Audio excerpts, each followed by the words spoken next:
Good afternoon. Welcome.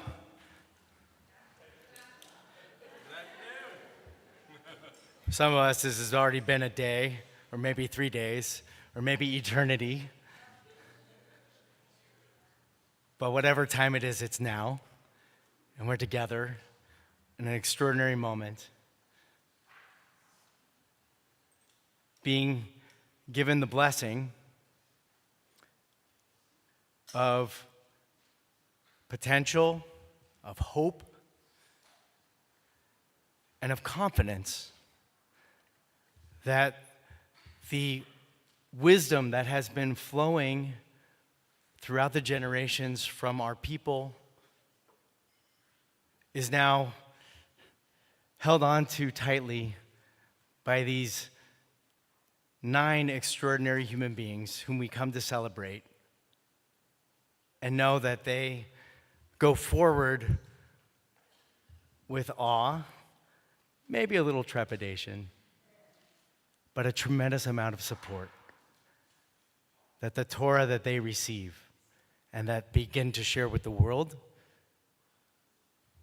is very present, everlasting, and hopeful. We need this moment, and we're grateful that you are sharing it with us. There is, in the middle of the Torah, an extraordinary passage which has often been used to describe the ethics that Judaism holds towards the environment.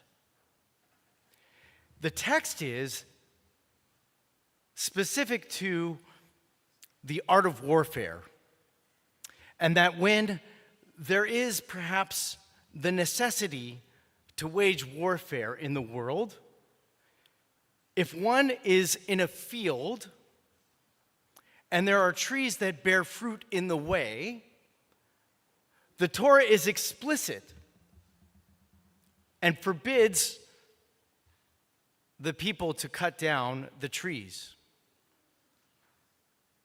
It says you can enjoy the fruit, but the trees themselves may not be removed. And it asks an extraordinary question. In the middle of it, it says, what is different of a human being than a tree? That has been the foundation of codes of law that have evolved throughout the generations about how we as a Jewish people look at the world. And what's remarkable is not necessarily why you don't cut down the tree, because clearly we can come up with some elegant responses. We can talk about how perhaps there's some strategic benefit to keeping the trees in their place. Or even you could say there's some respect that we should have for nature, even in the midst of the great turmoil that we are involved in when waging warfare. I think it teaches us the most fundamental truth, as do so many pieces of wisdom out of this Torah. It reminds us that the world is in need. If we cut down the tree,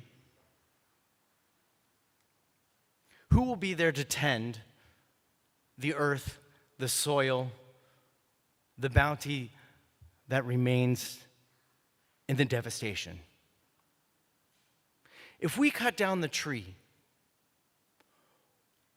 what does it say about us and the values that we hold to? Values that are so important that we would be willing to wage war to protect and defend them. This text teaches us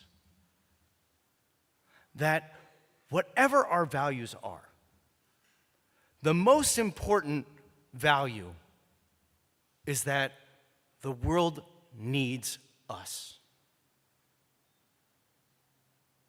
We live in times in which this conflict of taking the resources that we need from the world in order for us to live the lives that we live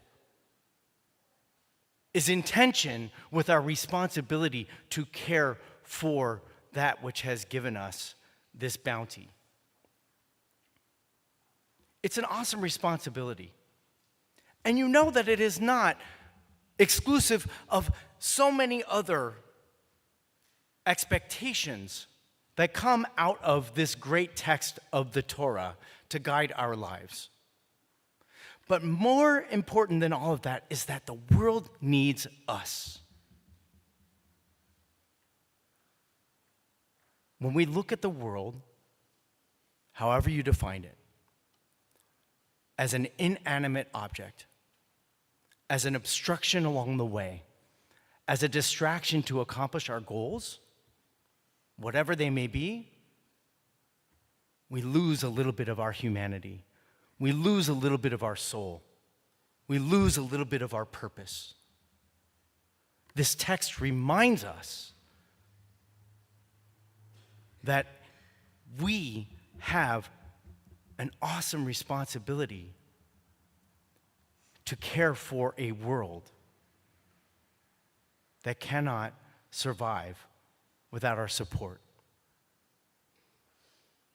Now, this is not a sermon on environmental ethics. All that sounds like it. This is about today. Because the world needs something else.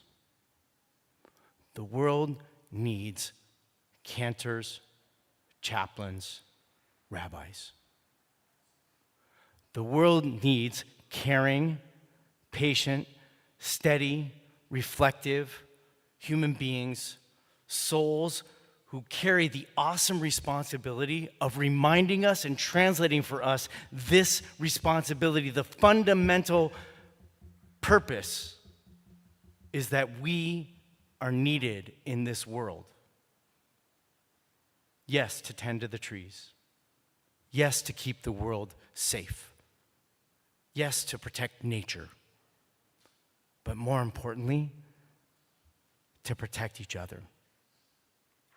These 9 people that we come to celebrate today, this is what it means to respond to the call that the world needs cantors, chaplains, and rabbis. These capable people have learned how to translate, how to elevate, how to share the great wisdom of the Torah, and to remind all of us of this essential truth, that the world needs us. The world needs us now, and they're ready. The greatest question is, are we? Let's spend a few moments celebrating their achievements. These 9 that we lift up are part of a loving community of founders, of board leadership, of alumni, of colleagues, of circles of families. All of us are here with great confidence to say, we need you. Mazal tov to all of you today.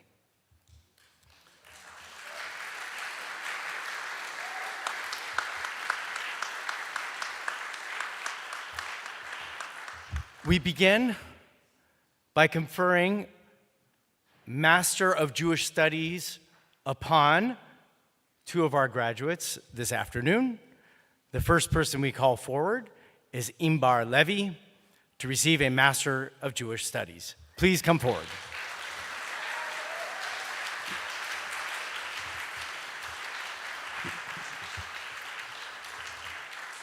The Master of Jewish Studies is a 2-year program at the Academy.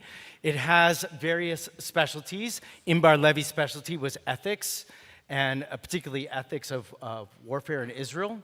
And Imbar is a glowing example of what it means to be a lifelong learner, as we will be seeing her again next year as she continues her study into the rabbinate.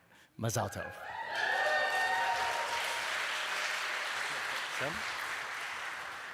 On behalf of the Board of Directors and the administration of the Academy for Jewish Religion, California, Imbar Levy, we present you with your Master of Jewish Studies hood. Mazel tov.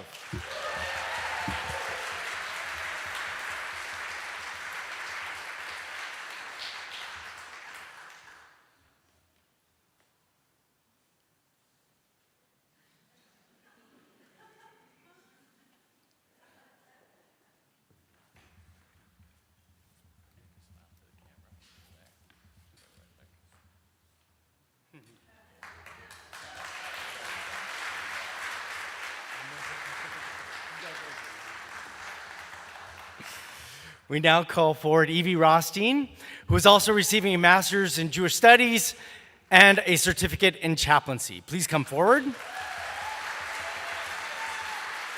It's my pleasure to call forward Reverend Dr. Trina Williams as well to support us in our conferring of her master's degree and her chaplaincy certificate.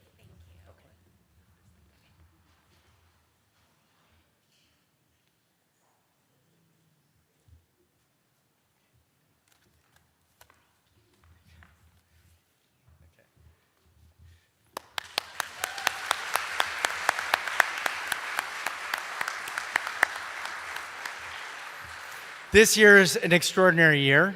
I've been saying it all weekend and looking forward to saying it now publicly with great pride, which is that we are in the presence of a true pioneer.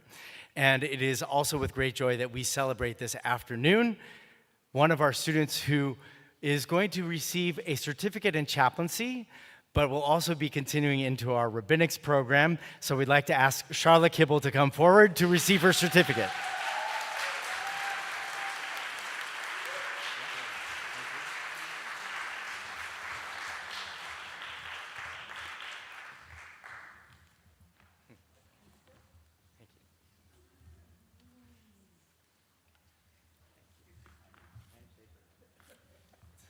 So many things, so much love to give. Handshakes, hugs, handshakes, all of it.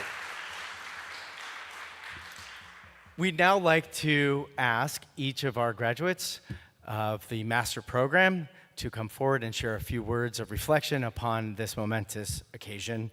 First, Imbar Levy.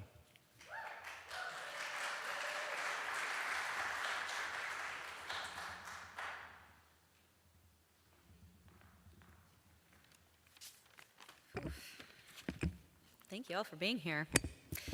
For a long time after I finished my studies back home in Tel Aviv University, I used to have, it was about 14 years ago, I used to have this recurring dream, but always in different variations. It was someone from the university reaching out and saying, you're actually missing a course. You're actually missing some credits. You're actually missing this, thing, and you have to return for your degree to be valid. And it was always a terrifying moment of and then a huge relief of, whew, I'm done. I did this huge thing. The journey's over. The work is done. No need to return. Over about a decade later, realizing that the voice inside is not going to be silenced, I have returned. And I'm graduating with a master's in Jewish studies. But the decision was as scary as bringing those dreams to reality. I was wondering if I had it in me to, sit and be a student after being an educator for so long. And on top of that, you have to balance real life. I was a mother, I was married, situation has changed. So everything, the world was demanding of me. After 2 years at AJRCA, what I was reminded of is not only that I love being a student, but there's actually a lot more room to grow than I initially had imagined. These last 2 years have reignited a passion for me, but also reshaped my direction and connected me with an even greater purpose. And I am so grateful to be able to continue after this year my learning with AJRCA and take the next step towards becoming a rabbi. So let's reframe things. Thank you. So let's reframe things. The journey is never over. The work is never complete. I may have completed this huge step, but there's always a need to return. And Judaism demands return of us, leshuv, from the word teshuvah. But sometimes teshuvah and a return is not a straightforward line. Sometimes it's it feels like regression. Sometimes it's so scary that it wakes you up with horrible nightmares about missing work. Except, unlike 14 years ago, this time, I know that my return is really growing into what I'm meant to become. To my husband, Tyler, and my wonderful twins, Leo and Beck, thank you for your unwavering support, mostly for reminding me of my goals and motivations when I forget them myself. I truly could not have done this without you guys. To my wonderful, wonderful teachers and classmates, thank you for your wisdom, for being partners, and for creating a space where learning feels alive and meaningful and relevant. I stand here today very, very proud and grateful, but also with a deep sense of purpose and responsibility to carry this journey forward. Thank you.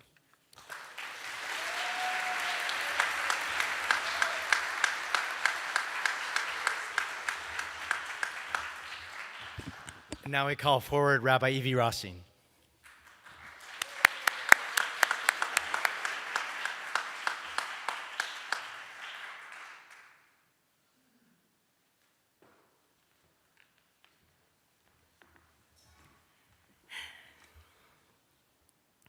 I became a chaplain because of a hallway.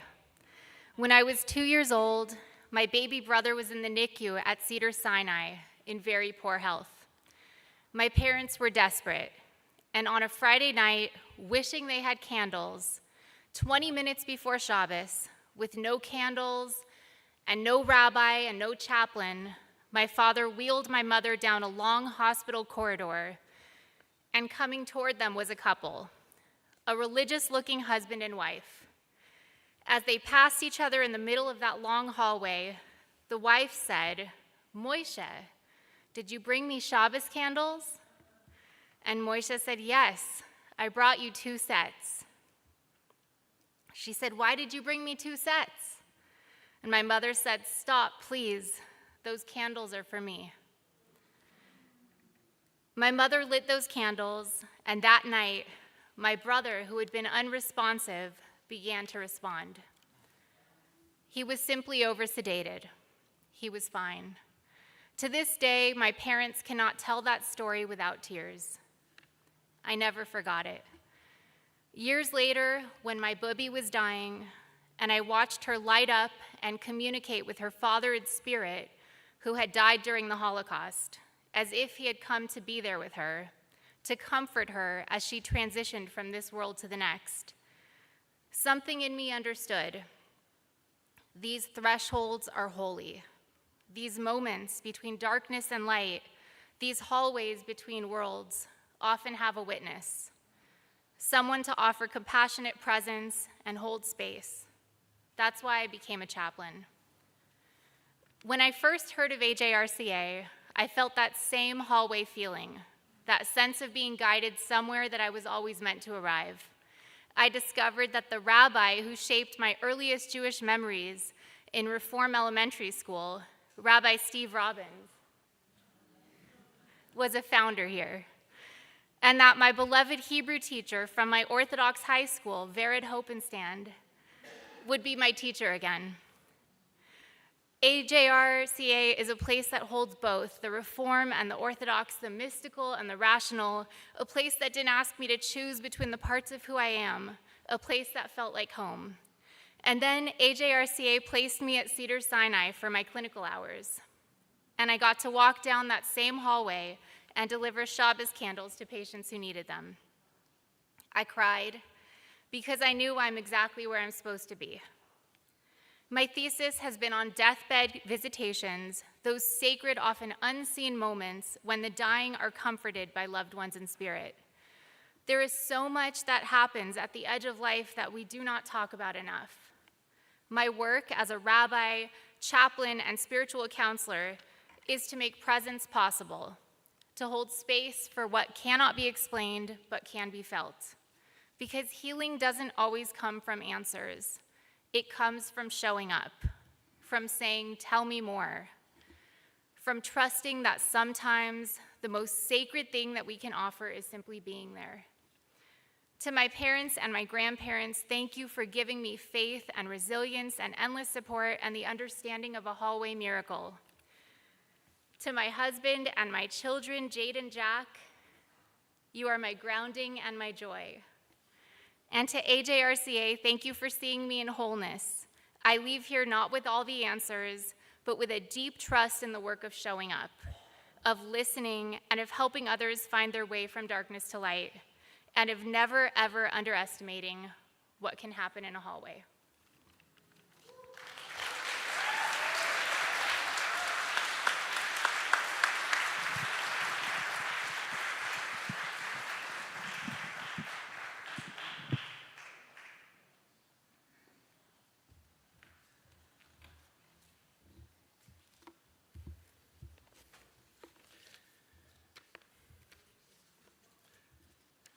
Congratulations, Inbar. Congratulations, Evie. Both of these students are some extraordinary examples of exactly why we have this program at the Academy for Jewish Religion, California. The flexibility that it allows students to do things like complete their degree and bring their voice into the world is so essential. Evie, the chaplaincy program, I think, also exists for the sake of one like you to come and bring your unique gifts that are so potent into the world. Mazel tov today on your achievement.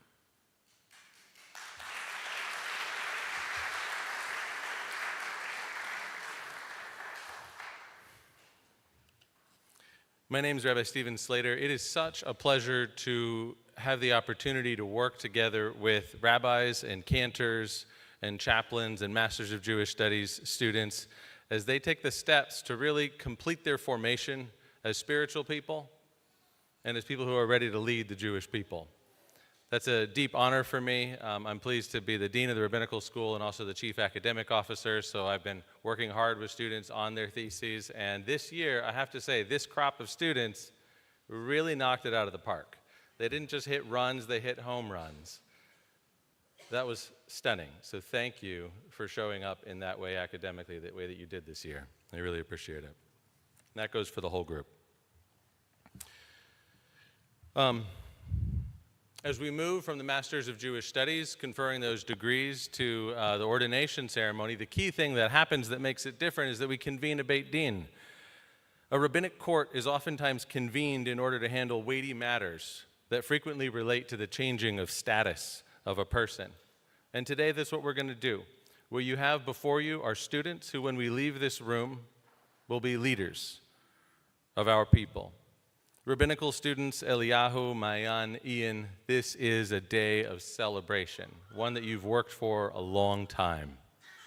And in just a moment, the Beit Din and I will charge you with your sacred duties as rabbis, to be Rav Umore Be'Israel, to be a master of Torah and a teacher of the Jewish people.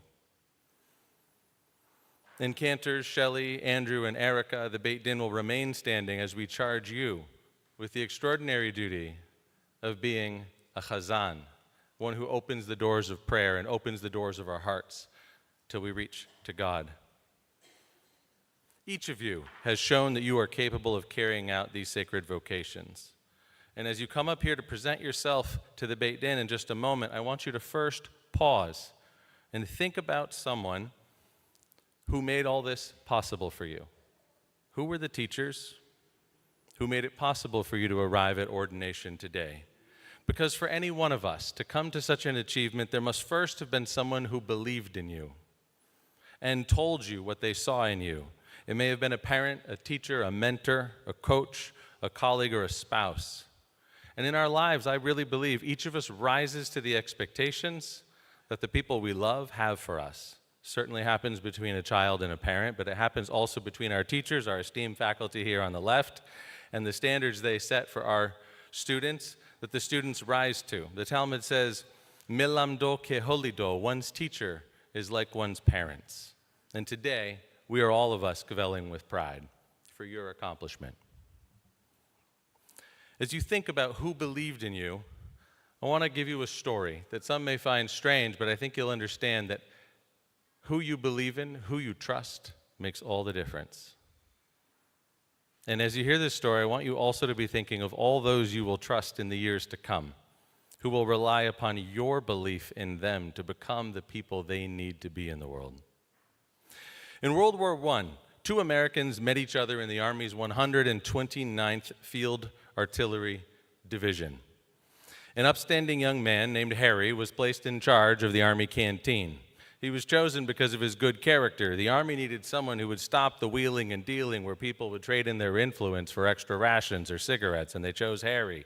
But Harry, there was a problem. He didn't know anything about running a canteen. He had zero business experience, and he turned to a buddy named Eddie, who did have some business experience. And he asked Eddie, could you help me with this? And together they actually ran one of the cleanest operations that was, in fact, profitable within the Army division. When they returned home from the war, thank God, both of them alive, Harry and Eddie launched a new business, a haberdashery, which is a small men's clothing shop in Kansas City. The Depression, an economic crisis came in 1921. The business failed in 1922. And Harry could have declared bankruptcy then and walked away from all his debts, but instead he spent years working to repay every dollar that anyone had lent to him in his business. He refused the easy way out. And Harry and Eddie built a lot of trust in each other through those years, the good ones, but especially the hard ones. And that trust was mutual. And Harry felt that he dare not betray that trust placed in him, even by lenders. And that integrity would launch him into politics in the state of Missouri, and the Missouri voters would send Truman to Washington. In Washington, he was considered an odd choice to run together on the ticket with Franklin Delano Roosevelt in the 1944 election. Many worried, however, that the fourth term of this popular president, who was much beloved, may require a trustworthy heir. And the convention mostly chose Truman because he was unobjectionable to all parties. He satisfied the requirements of the Dixie Democrats and of the Chicago machine, because all knew that you could trust Harry Truman. It wasn't long before that set of safe hands would be required to step up. Just 82 days into his fourth term, FDR died, and Truman was launched into the national spotlight. Many in the administration and around the country doubted him. They didn't think he was worthy of that level of leadership. Who is this guy from the middle of a country we've never heard of? And those days in the Department of State, especially the Yale and Harvard educated men, said, what's this guy who has a high school degree, he's a business, he's going to determine geopolitics of our country? He was an outsider, and he was following a giant. And the Democratic Party experienced an extraordinary plunge in its popularity, from the heights of around 82% under FDR to close to 22% under Truman at his lowest point. But history has been far more kind to Harry Truman than his contemporaries were. You see, many people look back and understand that he made key geopolitical decisions based on his beliefs, based on his character, and the fact that he had the courage to take decisions that were not expedient, but were based on who he trusted and what he believed. One such decision was his handling of the question of the United States policy towards the Jews in Palestine. The State Department was totally clear with the incoming president. There was to be no pandering to the Zionists. These men were doing strategy based on the internal needs of the United States. And what they foresaw was that if the United States were to befriend a fledgling Israel, it would lose the Arab countries all around, who control a good deal of oil, and doing that would cause them to be lost to the Soviets, who were then growing into a global power under Stalin. And so the State Department said, no, don't touch it. You can't go there. But that was not what Harry Truman believed was right. As a Bible-reading Christian, he believed that what the Zionists claimed, that the Jews belonged to the land and the land belonged to the Jews, was correct. And he intended to move with that. However, his meetings with Zionist leaders were not going particularly well. One leader of the American Zionists pounded the table, thumping it to make his point more loudly. And Harry Truman, following that meeting, famously declared, I'm not going to see any more rabbis. No more rabbis, please. And it was at that moment that Harry's old friend, Eddie, decided to put in a call to Harry. He said, Harry, you know how you look up to President Jackson? He's your hero. I have a hero too. His name's Chaim Weizmann. I'd like you to meet with him. And Harry took the meeting.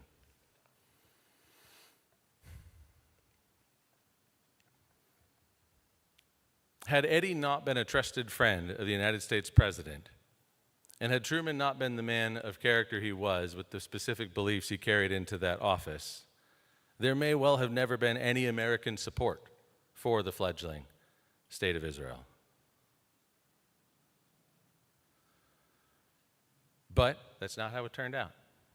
In the event, overriding the State Department, Truman put in a call to the delegation at the United Nations, and within 12 minutes they had voted to recognize the newly declared State of Israel. This surprised everyone, and many people second-guessed if it was diplomatically intelligent. Many people have second-guessed it in the years since. But Harry knew who he was. He trusted the man he had worked with in the canteen. He had earned the trust of his voters in Missouri. He knew that you dare not let down that sacred arrangement. If trust is placed in you, you return it and you live up to it. And we are, as the Jewish people today, all beneficiaries of that trust. So I want to ask you, graduates and ordinees, who believed in you?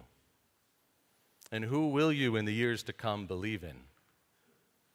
Because that's the most important question about your leadership. Today, I want you to know that as we assemble this Beit Din, what we are here to do, what smicha is in its essence, is a statement of saying, we believe in you. We are somech bachem. We support you because of what you've shown us over these years through your education. And now it's time for you to go out to believe in others and to mentor and to teach them and to hold up that sacred charge of trust. This lesson about leadership also flows directly from the simple words of the narrative of the Torah. Rabbeinu Moshe, our teacher, also struggled to believe. He struggled with his belief in the Jewish people. When he encountered God at the burning bush, at the very beginning of the mission, before he'd gone to confront Pharaoh, he raised one objection after another. And then he came to his final objection and really told us why he didn't want to do this. He said, "But they won't believe me. Neither will they listen to me.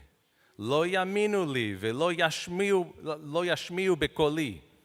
Moses struggled from the beginning, even from before the beginning, to believe in the people. However, the Talmud includes a brilliant teaching by Reish Lakish that implies a rebuke to Moses' general lack of faith in the Jews. Reish Lakish says that someone who, it's in the context of a sugya where Reish Lakish is making the point, whoever disbelieves in someone else without adequate reason may come to suffer bodily affliction. And he cites this very exchange between God and Moses, but he adds in a divine rejoinder. God says back to Moses, they are believers, the children of believers, but ultimately it's you who will come not to believe. Reish Lakish says that instead of the Jewish lack of belief and lack of following Moses is the problem, actually Moses has the problem for not trusting his people more.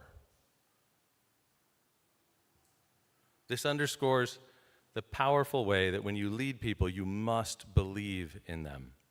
Rabbi Lord Jonathan Sachs says, a leader must have faith in the people he or she leads. Students, you have each shown that you do believe in those who you lead. I'm going to speak specifically to the rabbis. Eliyahu, you've shown that you trust those who have come to be with the Jewish people, and that you're going to leave your mark on that community by accepting not only the Ger Tzedek, but also the Ger Toshav as those who belong with us.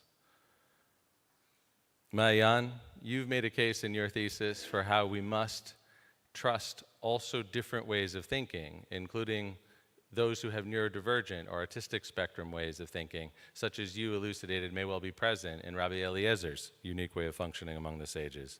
And Ian, your thesis carefully shows how what we do with those who are disabled is one of the defining marks of the ethics of our community, and that we don't do enough yet to include such people. You believe in the people for whom you advocate.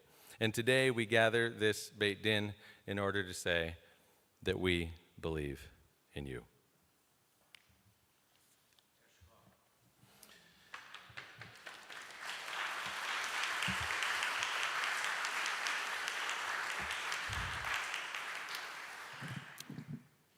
It's my pleasure to call together the following for our Beit Din today: Rabbi Hoffman, Rabbi Stephen M. Robbins, Rabbi Stan Levy, Rabbi Cantor Samuel Radwine, if you will please arise, and Cantor Emerita Perrine Anchor.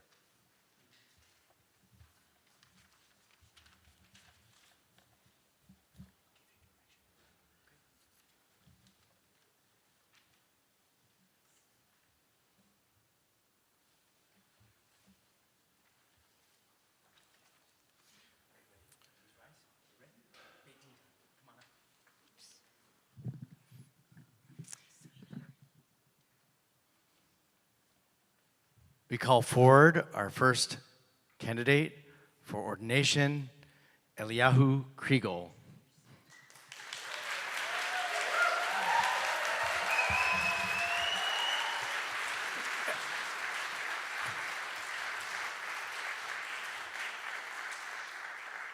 Eliyahu will be presented this afternoon by Rabbi Avraham Greenstein.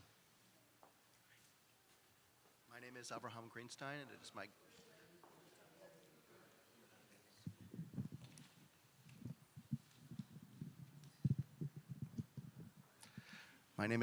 Greenstein, and it is my great honor and privilege to present Eliyahu Kriegel, Eliyahu ben Baruch Halevi Vigittel, to be ordained at the Academy for Jewish Religion, California, on this day, the 9th of Sivan, 5786, May 25th, 2026.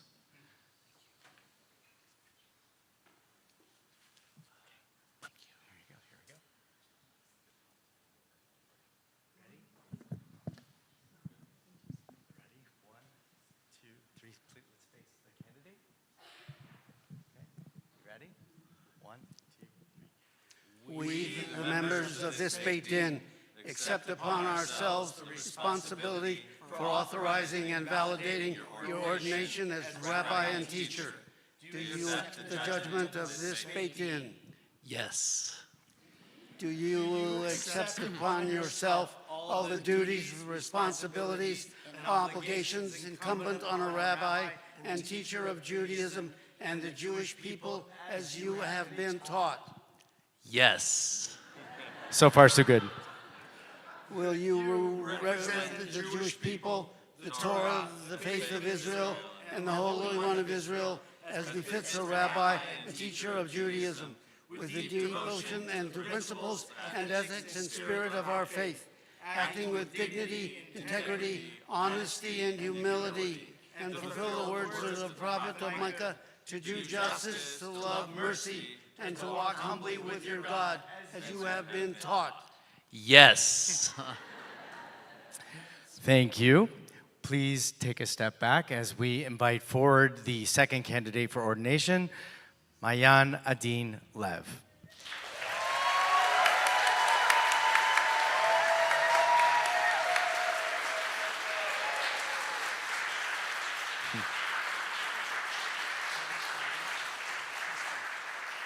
Mayan is being sponsored by Rabbi J.B. Sachs.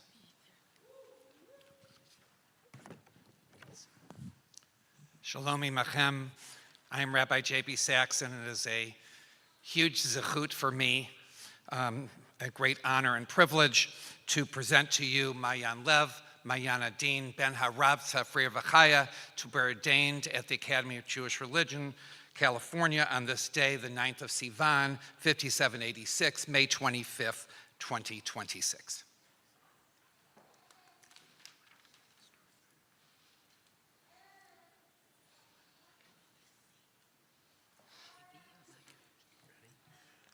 Okay, don't drop it.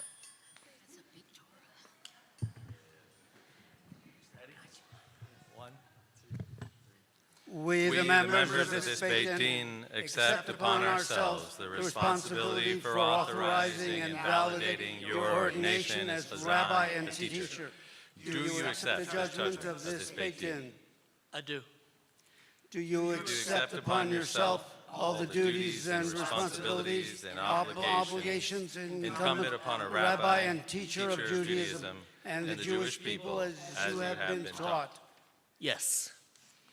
Will you represent the represent Jewish people, the the Torah, the faith of Israel, and the Holy One of Israel, as befits a rabbi and teacher of Judaism, with deep devotion to the principles, ethics, and spirit of our faith, acting with dignity, integrity, honesty, and humility, and fulfill the words of the prophet Micah, to do justice, to love mercy, and to walk humbly with your God, as you have been taught. Yes. Mazel tov. And we now call forward the third candidate.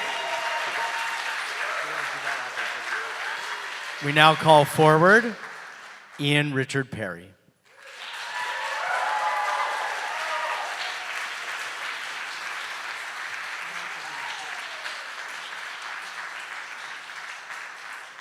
Ian will be represented and sponsored this afternoon by Rabbi Avraham Greenstein.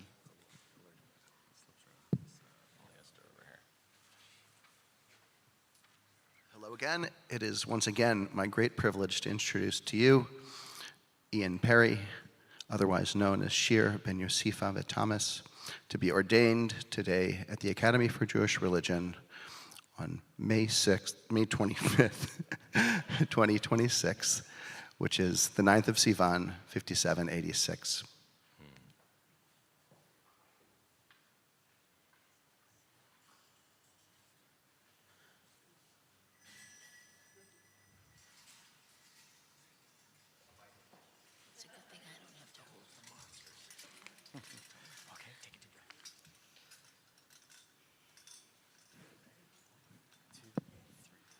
We, the members of this Beit Din, accept upon ourselves the responsibility for authorizing and validating your ordination as rabbi and teacher.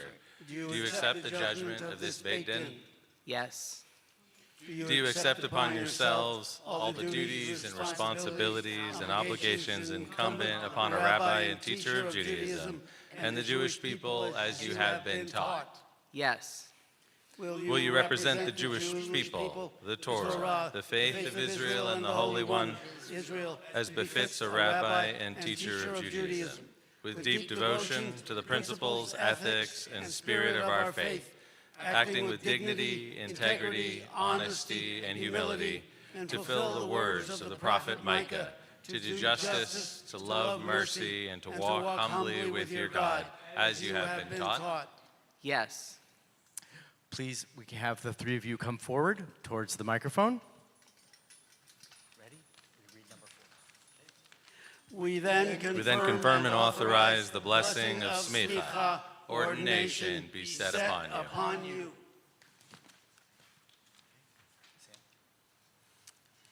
May you see your world only good things. May you enjoy life in the world to come, and may your hope survive for coming generations. May your heart meditate in understanding. May your mouth speak wisdom.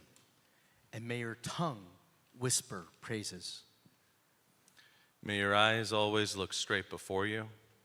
May your eyes be illumined with the light of Torah. And may your face glow with the brilliance of the heavenly firmament. May your lips express knowledge. May your inward being rejoice in the upright, and may your feet run to hear the words of the Ancient of Days. We now ask you to please respond. Source of wisdom, please make the words of your Torah pleasant in our mouths and in the mouths of your people Israel. And may we, our descendants, and the descendants of your people, the house of Israel, all know your name and be students of your Torah for its own sake.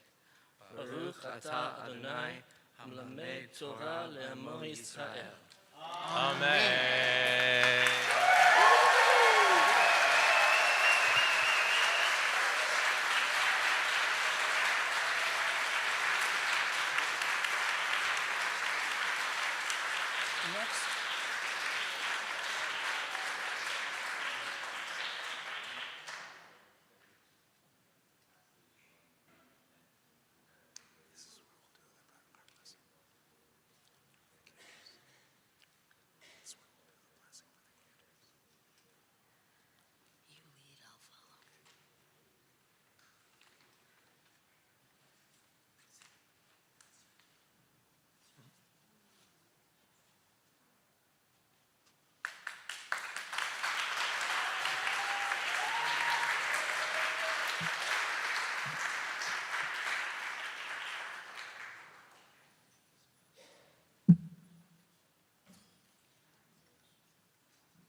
We now call forward our students who have prepared for ordination from our cantorial program. Our first is Rochelle Fox.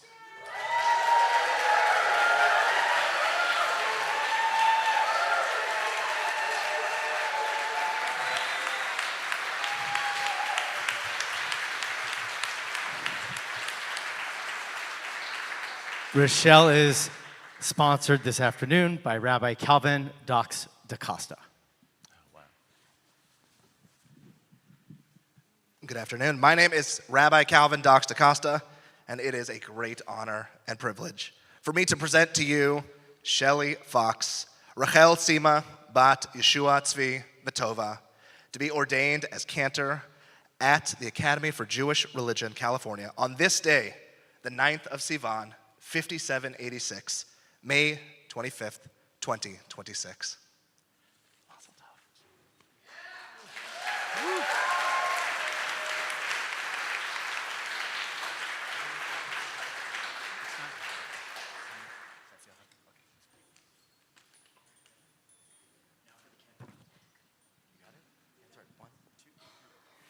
We, the members of this Beit Din, accept upon ourselves the responsibility for authorizing and validating your ordination. Atan and teacher, do you accept the judgment of this Beit Din? Yes. Do you accept upon yourself all the duties, responsibilities, and obligations incumbent upon a teacher of Judaism and the Jewish people? Chazan and teacher of Chazan Judaism. and teacher of Judaism. And the Jewish people, as as you have been taught. Typo. Yes. Do you want a rabbi? we got a couple of those to pass out. Will you represent to the Jewish people the Torah, the faith of Israel, and the Holy One of Israel, as befits a Chazan and teacher of Judaism, with deep devotion to the principles, ethics, and spirit of our faith, acting with dignity, integrity, honesty, and humility? Fulfill the words of the prophet Micah, to do justice, to love mercy, and to walk humbly with their God, as you have been taught? Yes. Wonderful. Thank you very much. We now call forward Andrew Pascal.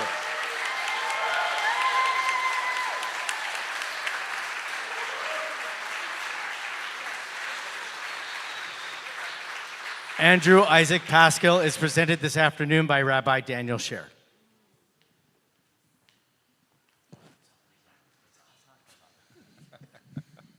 My name is Rabbi Daniel Sher, and it is my great honor and privilege to present to you my dear cousin and the only candidate I've had the privilege of seeing their entire journey step by step, including singing the sacred words of Skidamarinky Dinky Dink throughout our entire lives. Together now standing here today, Chaim Yitzchak ben David V'Malcha, Andrew Isaac Pascal, to be ordained as cantor at the Academy of Jewish Religion, California, on this day, the 9th of Sivan, 5786, May 25th, 2026.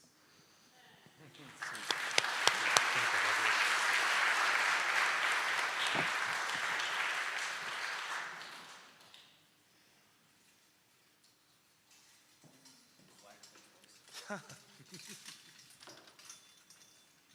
little taller than Shelley. We, the members of this Beit Din, accept upon ourselves the responsibility for authorizing and validating your ordination as Chazan and teacher. Do you accept the judgment of this Beit Din? Yes.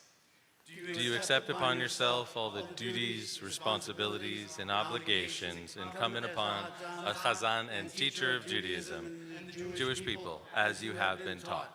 Yes. Will you represent the Jewish people, the Torah, the faith of Israel, and the Holy One of Israel, as befits a Chazan and teacher of Judaism, with deep devotion to the principles, ethics, and spirit of our faith, acting with dignity, integrity, honesty, and humility, and fulfill the words of the prophet Micah, to do justice, to love mercy, and to walk humbly with your God, as you have been taught? Yes. We now call forward AJRCA Wisner.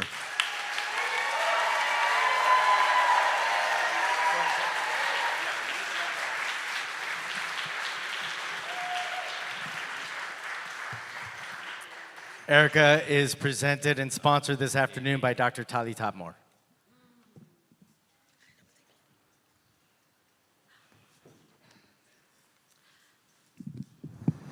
My name is Tali Tadmore, and it is my great honor and privilege to present to you Chava Simcha bat Avraham Vezisel, AJRCA Wisner, to be ordained as cantor at the Academy for Jewish Religion, California, on this day, the 9th of Sivan, 5786, May 25th, 2026.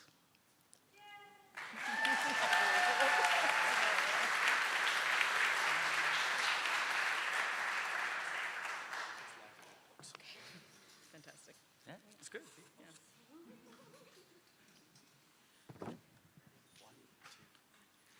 We, the members of this Beit Din, accept upon ourselves the responsibility for authorizing and validating your ordination as Chazan and teacher. Do you accept the judgments of this Beit Din? Yes.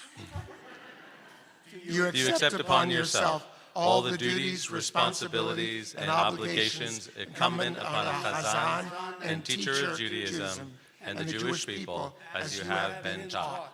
Yes.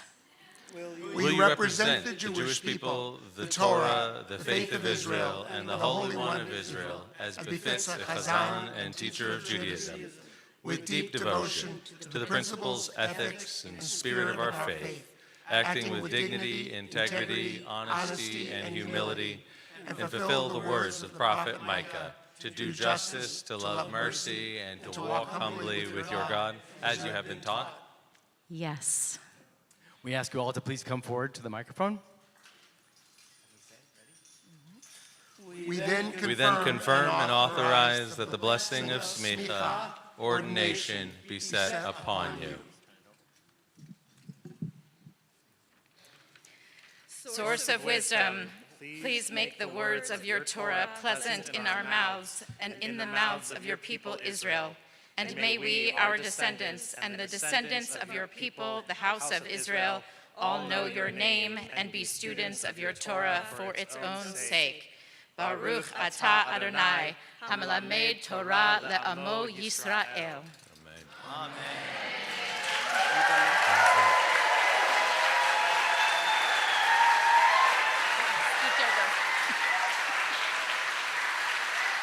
May you see all of the good in the world. May you enjoy life in the world to come. And may your hope be sustained for generations to come. May your heart mediate the understanding. May your mouth speak wisdom, and may your tongue whisper praises. May your eyes look always straight before you. May your eyes be illuminated with the light of Torah. And may your face glow with the radiance of the heavenly firmament. May your lips express knowledge. May your inward being rejoice in the upright, and may your feet run to hear the words of the Ancient of Days. Mazel tov.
We now call forward the Academy for Jewish Religion California choir to sing for us an interlude this year arranged by Rabbi Cantor Rabwine.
We'd like to ask our ordinees to come forward and share some reflections on this moment. And so we call forward first Cantor Rochelle Fox.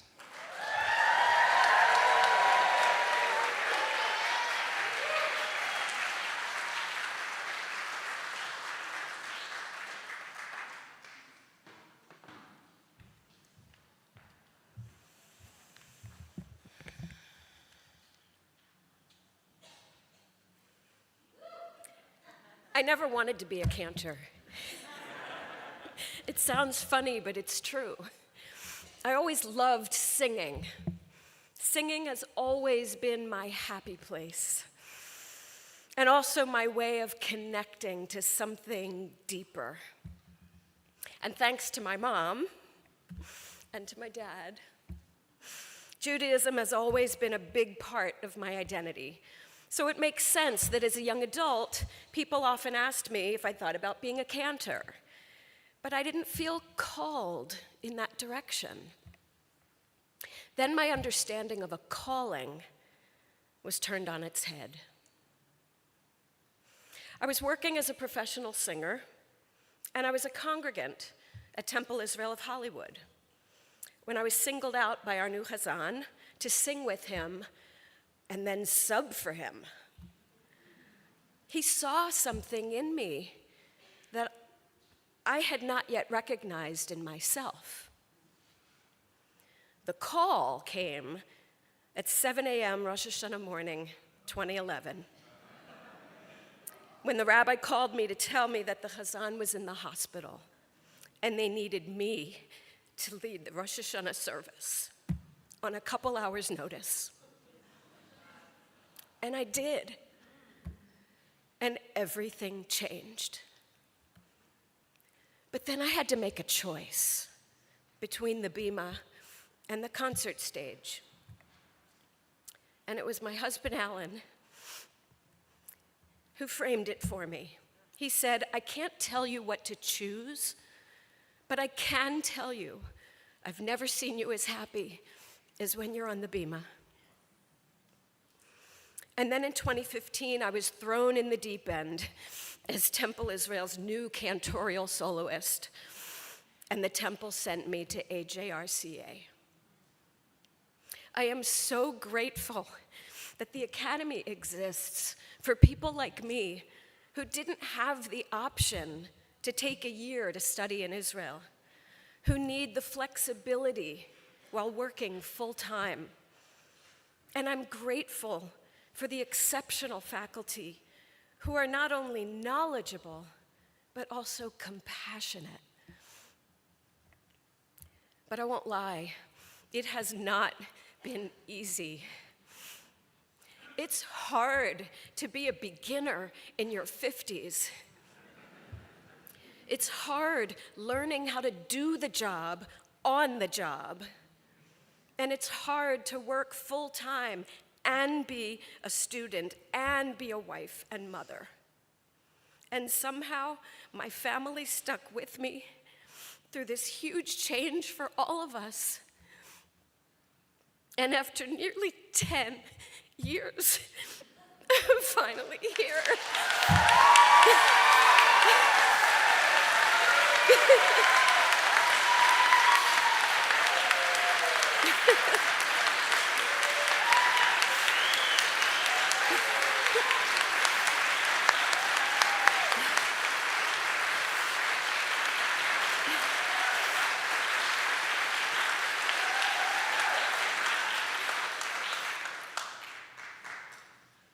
Cantorial work has been the most fulfilling work of my life.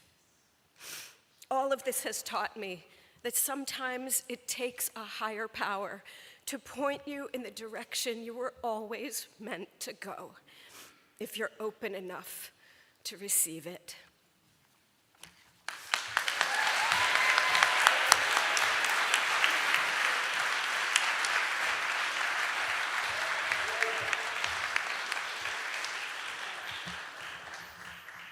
You know, we also ordain rabbis, and we can do CPE education. 10 years after a while, it feels like you're a part of the building. Why don't you take a break and we'll talk a couple months. We'd like to call forward now Rabbi Eliyahu Kriegel.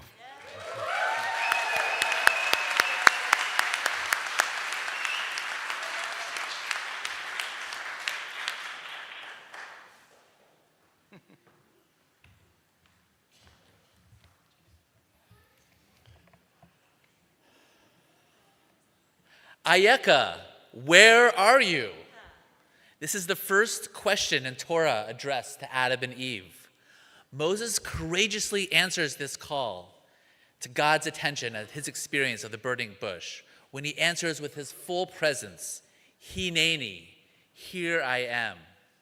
When the word AJRCA has different vowel points, the same word can be pronounced Echa, lamentations, which carries a cry of sorrow. The same word can awaken conscious attention, but also demand ultimate transformation. When I reflect on my 26-year career so far in the Jewish world, serving congregations and communities with care and love throughout our great nation, I'm reminded of this enduring call to be present with those I'm honored to serve and to lead from the heart with passion and clarity. Becoming a rabbi has been my calling ever since I witnessed my rabbi of my youth in Kansas City, Rabbi Michael Zedek, step down from the bima during his sermons and walk amongst the congregation. I did the same at my bar mitzvah because the point was to build connections and strengthen bonds within the community. It was my first step in my rabbinical journey and laid a profound foundation for today's simcha. I'm deeply grateful to my teachers at AJRCA for sharing their wisdom, giving generously of their time, and serving as role models for me in transmitting the richness of our tradition. To my fellow colleagues and students graduating today, Mazal Tov to you and your families on reaching this sacred and auspicious moment. To my classmates who continue in this incredible program, you can do it one step and one Zoom class at a time. Ever since 2004, when I was about to begin this journey, and then again in 2018, when I officially began the rabbinic path at AJRCA, I have been filled with gratitude to walk this holy terrain. From Bonei Shalom in Boulder, to B'nai Shalom in Walnut Creek, to the Hyman Brand Hebrew Academy in Overland Park, to B'nai Emunah in Tulsa, to Herzl Ner Tamid in Seattle, and now to Bethel in West Hartford. These past 26 years have been filled with meaningful connections and heartfelt relationships. My cup overflows. Thank you especially to the Bethel community in West Hartford and to Rabbi Jim Rosen for gifting me the time and space needed to achieve this milestone in my life. I was honored to serve as a teaching assistant for 2 years to Rabbi Zalman Schechter Shlomi, founder of the Jewish Renewal Movement, during my time at Naropa University. Reb Zalman wrote my first letter of recommendation, where he challenged me to rise to leadership by believing in my potential. His belief in me has guided me to this very moment and continues to inspire me to do the same for others. After the destruction of the temple in Jerusalem, Rabbi Akiva walked with some other sages to its ruins. They saw a fox running from the place where the Holy of Holies once stood. The others wept, but Rabbi Akiva laughed. When asked how could he laugh at such a moment, he explained, just as the prophecy of destruction was fulfilled, so too must the prophecy of restoration be granted. If this destruction is real, then the promise that elders will once again sit in the streets of Jerusalem is also real. Rabbi Akiva did not deny the pain. He saw exactly what everyone else saw, but he held a larger frame of reference. His response was not to fix the brokenness, but to reframe it in a way that made hope possible again. In my role as a rabbi, I will walk alongside others and stand with those I meet in moments of celebration and joy, but also in times of loss, confusion, brokenness, and heartache. My role is not to erase their pain, but to help others see across the narrow bridge ahead. Everyone wants to be seen for who they are, not who they should be, could be, or might be. As I enter the rabbinate, I pray for the strength to truly see people, to meet them in their fullness and messiness, because I too have known those places, and to move towards healing together. Thank you to my family for your unconditional support and love. Thank you, Mom and Dad, for always believing in me and for helping me reach my greatest potential. To my son, Isaiah, you are such a light and gift to the world. I'm so excited to witness your journey to law school this fall. To my daughter, Kayla, your creativity knows no limits. You are kind, loyal, and I'm filled with pride as I witness you continuing your path in college.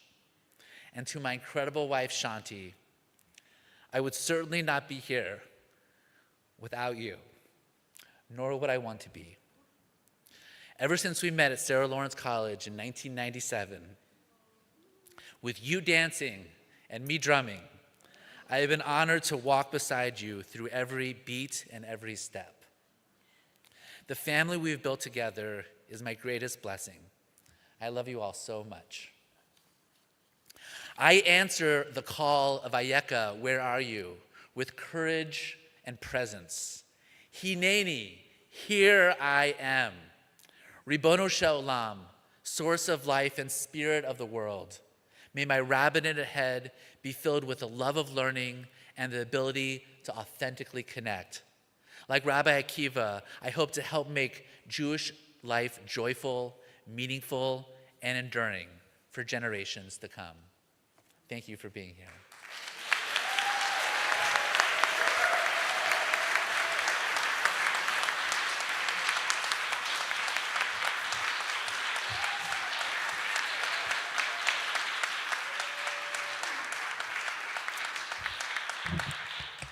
Rabbi Mayan Adin Lev.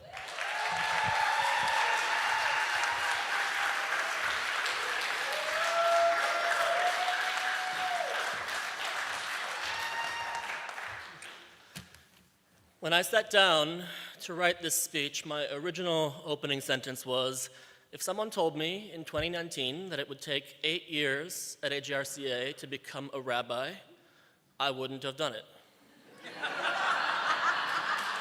But then the more I thought about it, the more I realized that wasn't true. I would absolutely have done it. Becoming a rabbi was something I wanted for myself from a very young age, but I didn't want to admit it. I didn't think that I was worthy of it. It wasn't that I didn't think I had the talent. It was that I felt like this should not be something you pursue only because you want it. And it was not until many years later that I was working at a Jewish summer camp in New York, not in a rabbinic role, when somebody put me in a rabbinic role just because they thought I could, and I began to notice how many people I was affecting.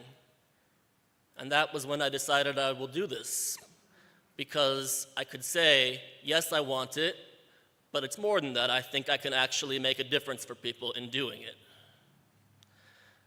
My path hasn't been straightforward to get here. For one thing, I chose AJRCA in part because it was one of the only schools where you did not have to spend a year in Israel.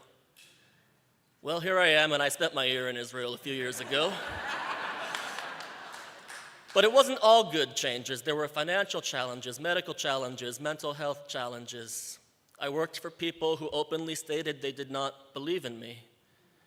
I had to slow down a lot, and there were points when I considered dropping out. A lot had to go right for me to be here.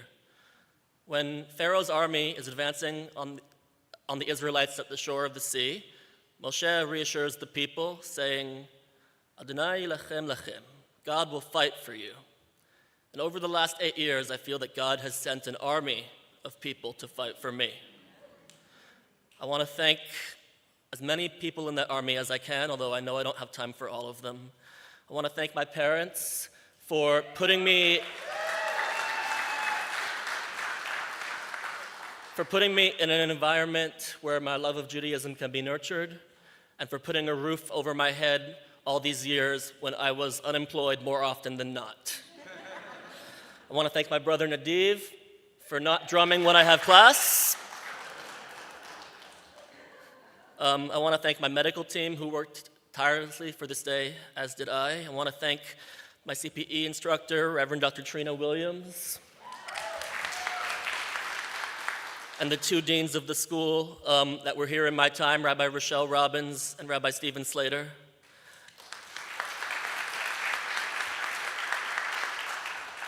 I want to thank my mentor, Rabbi J.B. Sachs, for his wisdom, generosity, and friendship.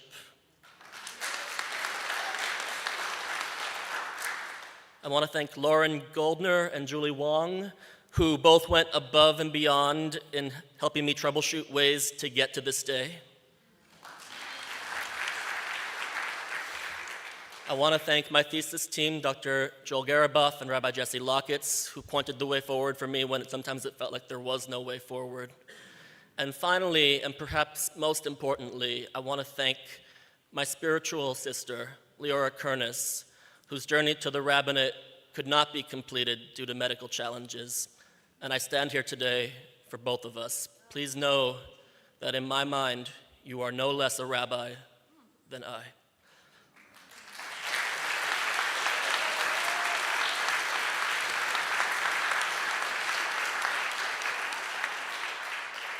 Thank you, God, for sending such a wonderful army of people to fight for me. Please know that I don't take this day for granted. I am and always will be so incredibly grateful.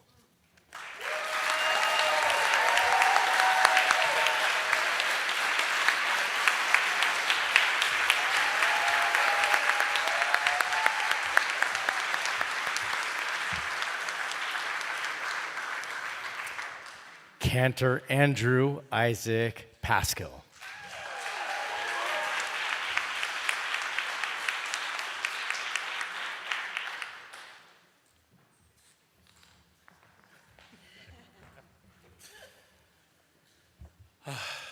I'm extremely humbled to be in this room and surrounded by these incredible humans. When I first started my education at AJRCA, I didn't know what to expect. I started during the COVID pandemic, and everything was online. Although I was told that we would go back to in-person learning, that never happened. And surprisingly, I was okay with that. Taking cantorial classes on Zoom might seem like a terrible idea, but my professors made it work, and I learned so much in those classes. Besides my cantorial classes, I was also required to take many rabbinic classes and classes on the Jewish Bible, giving me a more well-rounded education than I ever thought possible. Even though as a school, we only gather together in person 3 times a year, I feel a close bond with my classmates. And I will always remember the times we shared, whether it was at Brandeis Bardeen, at LMU, or here at Adad Ariel. I learned so much over these last 5.5 years. When I think about what my responsibilities are as a cantor, I think about what has always been important to me as a Jew. I want to see our people survive. I want them to know our history. I spend my days teaching the next generation for their B'nai Mitzvot, planning services, leading my community through life cycle events. I lead services for people of all ages, from preschool to people in their 80s and 90s. My only wish is that I can make a positive impact on connecting people to their Judaism and to God, both through our liturgy and Jewish music, as well as simply by spending time in community. As graduates, we move into the next phase of our lives as Jewish leaders. I would not have gotten to this point without the help of so many people. My wife, Bridget. You're truly an inspiration to me. I love you so much, and you are going to make the best mother in the world.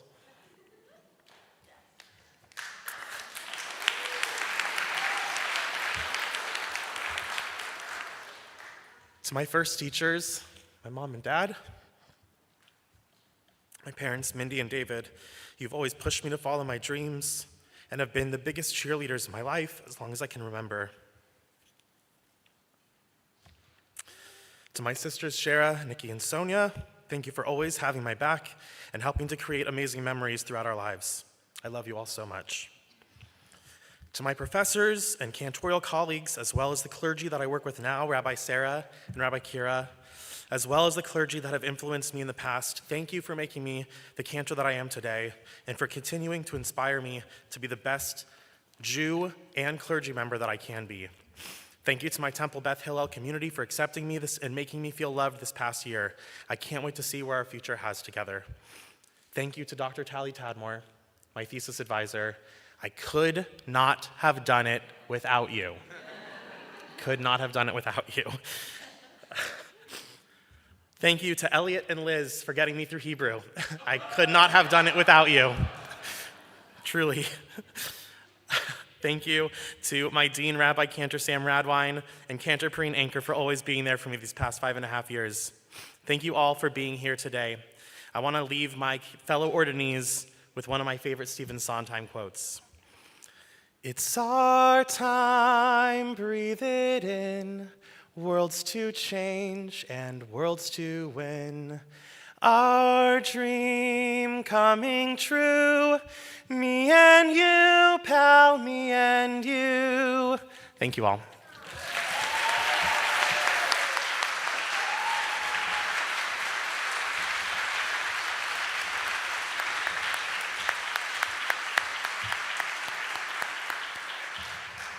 I think we should initiate that as like a rite of passage for all of the cantors. They have to sing for us to like, we have to validate.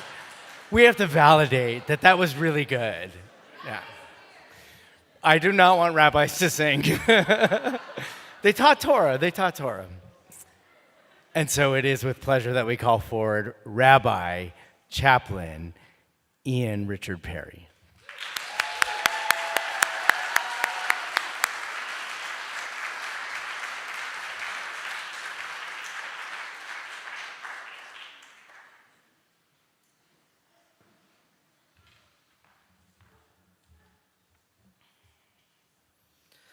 The first time I stood on the bima, it was in this synagogue as a preschooler. I remember looking out at the room, overwhelmed with an emotion you could call awe or fear, but is best expressed in Hebrew, yirah. I felt so small, and the sanctuary felt truly enormous. Standing here again as an adult now, I am in awe once again, not of the room in which I stand, but of the weight of this moment. It is such a privilege to be here among colleagues, teachers, family, and friends. When I graduated from AJR's chaplaincy program in 2020, it was the height of the pandemic, so it was not safe to have a typical graduation ceremony. So while it is not the first time I've stood here at Adat Ariel, it is the first time I've done so as a matriculant of an AJRCA program, and the first time as a rabbi. I am truly honored and humbled by the blessing of smicha that has been bestowed upon me. I would not be here without my mom, Jo, my sister, Alex, my brother-in-law, Jeremy, and of course, my wonderful spouse, Jamie. Thank you for keeping me going these past 5 years and beyond, and for always believing in me even when I didn't believe in myself. To my friends, colleagues, and teachers, thank you for supporting and inspiring me. One of the people I am most grateful for is someone who is not here today. My dad, Thomas, of blessed memory, passed away suddenly last September, and like the rest of my family, was immensely supportive of my rabbinic studies. I want to honor his memory by being the best rabbi and mensch I can be.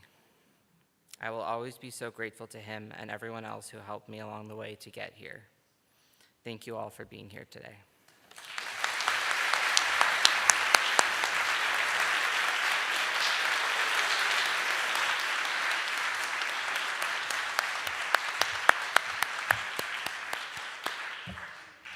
Cantor AJRCA Wisner.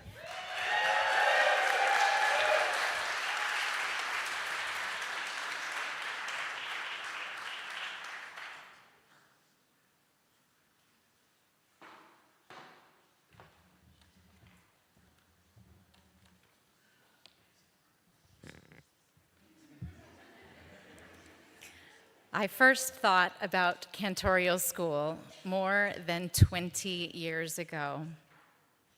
At the time, I imagined the cantorate primarily through music. Had I gone to school then, I probably would have focused almost entirely on becoming a more knowledgeable Jewish musician. But when I entered AJRCA 5.5 years ago, something had changed. Music, and Jewish music specifically, was still deeply important to me. But what I truly wanted was to learn how to become clergy, in the fullest sense of that word. Because by then, after 7 years as a cantorial soloist, I had realized something important.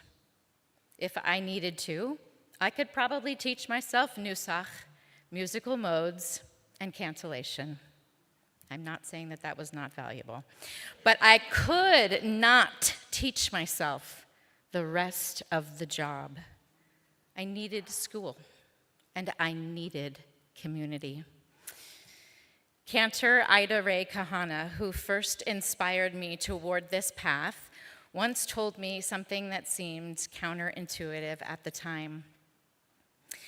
She said that singing is actually a very small part of this work, and that if I wanted a career focused primarily on music, the cantorate wasn't it.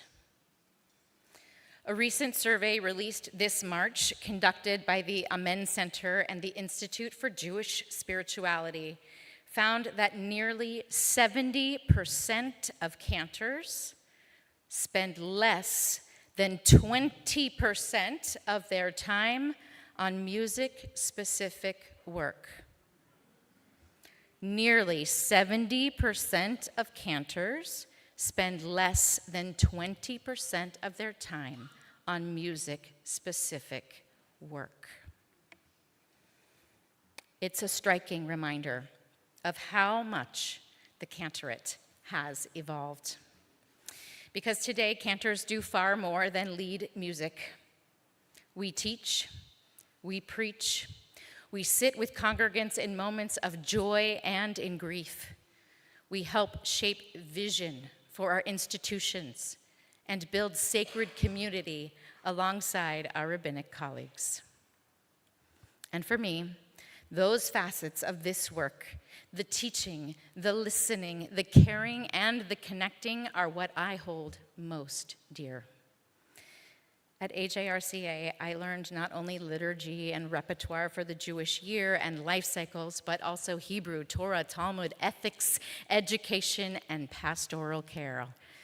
This is what I am most grateful for as I stand here today, this beautiful blend that taught me not only how to sing as a cantor, but how to serve as clergy.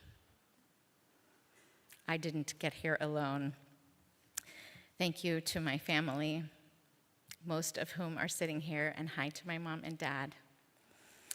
My dear friends, many are in this room, and I know many more online. My teachers, wherever all you are, thank you. My deans, my congregation and my choir, some of whom are here and more are online. Thank you so much. Thank you all for your love and your support and your encouragement. I am deeply honored and profoundly grateful to stand in this Shehechianu moment. Baruch atah Adonai, Eloheinu melech haolam, Shehechianu v'kiyamanu v'higianu lazman hazeh.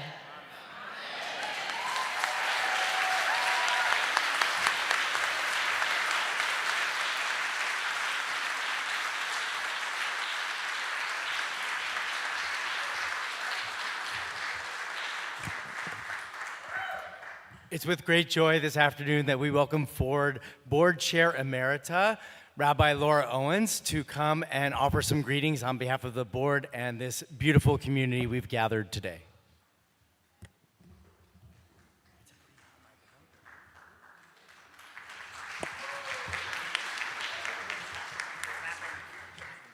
You know, 3 people in that row just said that was a perfect ending, because the entire day has been a Shehechianu moment. So good afternoon, shalom, welcome. I am Rabbi Laura Owens. I am board chair emerita. And when our current board chair, Chaplain Marlene Cantor, asked me to deliver the board greeting this year, I was thrilled. It's been quite some time since I've had the opportunity to speak at ordination, and I'm so honored to do so. I was ordained at AJRCA in 2008, and it's hard to believe that 18 years have flown by. My years studying at the academy were magical and transformative, and the connections I've made here continue to nurture my soul. I've participated in virtually every aspect of the academy. I've been a student, I am an alum, I've been a faculty member, a board member, and board chair emerita. And I must tell you that every constituency of the academy is exceptional. The magnificent and unparalleled faculty, the brilliant alumni who are everywhere making the world a better place, the staff who work so hard every day to keep the academy not only efficient,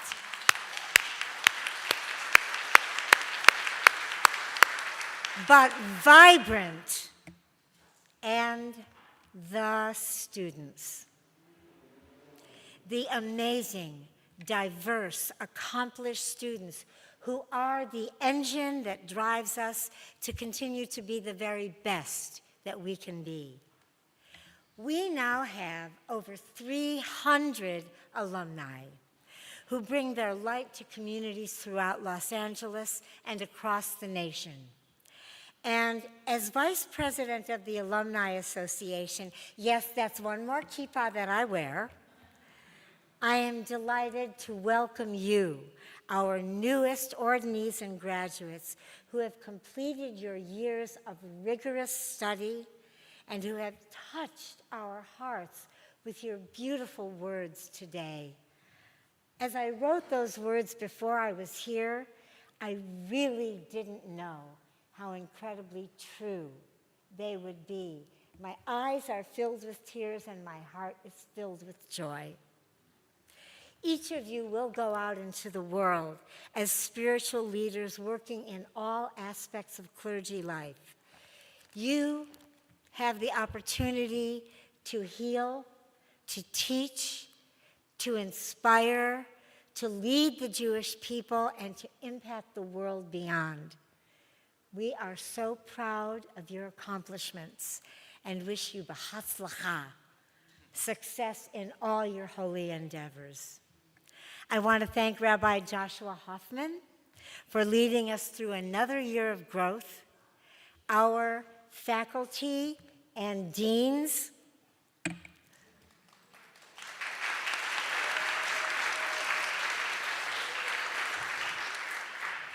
for providing wisdom, knowledge, and guidance, and always lifting our students to reach their utmost potential. And last, of course, and never least, to our staff,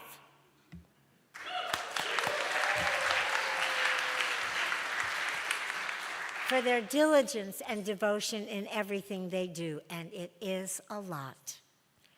And I want to thank each and every one of you for being here with us today, for joining us, for witnessing these remarkable individuals as they move on to their next chapter. We want to stay in touch with you. We want to continue a relationship with you. We invite you to visit our newly redesigned website. And if you subscribe to our email, The Beacon will regularly inform you of the wonderful things taking place at the Academy. And the newly released second annual AJRCA student-led magazine, Makom, which is now available, and I understand will be available in a hard copy form, and we'll let you know about that on the website. This magazine is a compilation of poetry, essays, scholarly articles, music, art, and more, generated by our multi-talented student body. And so, even though I could talk for a long time, I was only given 2 minutes.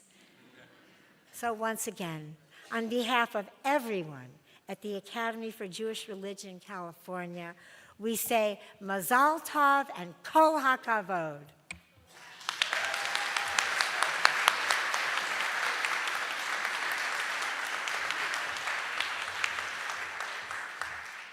As we near our conclusion this afternoon, it is a beautiful tradition in which we ask our graduates to join us on the bima, and they will be standing underneath a chuppah, a wedding canopy. So first, we'd like to ask those who have been honored with holding the four corners of the chuppah to come forward. Members of our board leadership, we have Rabbi Iggy Gurin-Malou, Douglas Weston, Bruce Pompan, and a beloved member of our faculty, Vered Hoppenstand, to please join us on the bima with the chuppah.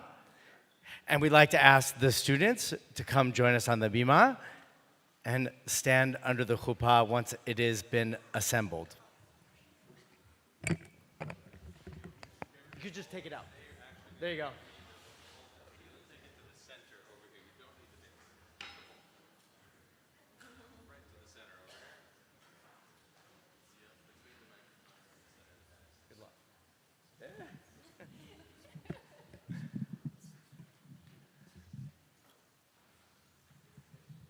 What does it mean to give a blessing? Is it something that we possess inside of ourselves and with the right formulation of words or even the right expression of emotion? The blessing is something that is expressed from ourselves. What does it mean to receive a blessing? Does it mean that you have a patient and listening ear? Does it mean that you're open to the words that are being expressed to you? Does it mean that somehow you feel worthy for the words that are being shared in that moment? Well, those are partially true. To give and to receive a blessing is something transcendent. There comes a moment when the words can't express the connection you seek to make. There comes a moment when what you receive cannot be contained by hands, by mind, by your feet standing firmly on the ground. You become a vessel. And today, you who stand underneath this chuppah, this wedding canopy, become a vessel in which you teach, you heal, you transform with presence, with all of your being, with holiness that emanates from every corner of existence. That kind of responsibility and privilege is not the domain of me, these esteemed rabbis and cantors and chaplains who have prepared you for this moment. It is something upon all of us. So I ask you all to please rise and join with me in blessing these 9 beautiful souls who carry the awesome responsibility of bringing wisdom, of healing, of wholeness to this world. Please repeat these words after me. If you're not a Hebrew speaker, you have friends around you, and we'll do it together. Yivarechecha Adonai v'yishmerecha. Ya'er Adonai panav elecha v'chuneka. Yisa Adonai panav elecha v'yasem lecha. Shalom. May God always bless and protect you. May light shine upon you, be gracious, kind, and loving to you. And may God's presence always illuminate a path for you on this journey through your lives towards places of wholeness, of shalom, of peace. And we say together, Amen.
This concludes our ceremonies this afternoon. Please join us in the social hall behind you.